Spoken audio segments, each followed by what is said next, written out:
सवाल कया हाफ़िज़ इमाम बख्श पठान। उहो त चए त गैर मुस्लिम मस्जिद जी तामीराती कम में मदद ॾे या गैर मुस्लिम मस्जिद में मज़दूरी ते कम करे जाइज़ आहे या न।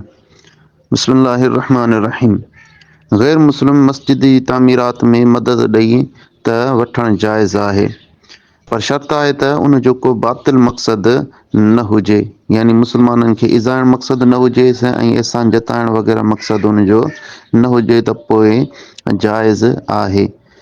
ऐं यादि रखो त उन खां घुरणु जाइज़ न आहे, उहो पाण मुरादो पंहिंजी मर्ज़ी सां ॾिए थो त जाइज़ आहे। हिन करे जो नबी करीम सल्लल्लाहु अलैहि वसल्लम फरमायो, इन्ना ला नस्तईनो बि मुशरिकिन, असां मुशरिकनि खां मदद न आहियूं वठंदा। इन करे मुशरिकनि खां मदद वठणु जाइज़ न आहे, पाण मुरादो ॾिए थो त पोइ जाइज़ आहे। जीअं अतफ़सीरुल मुनीर में अल्लामा ज़हीली रहमतुल्लाह ताला फरमायो, वल असहु अन्नहु यजूज़ु इस्तिक़दामुल काफ़िर फी बिनाइल मसाजिद।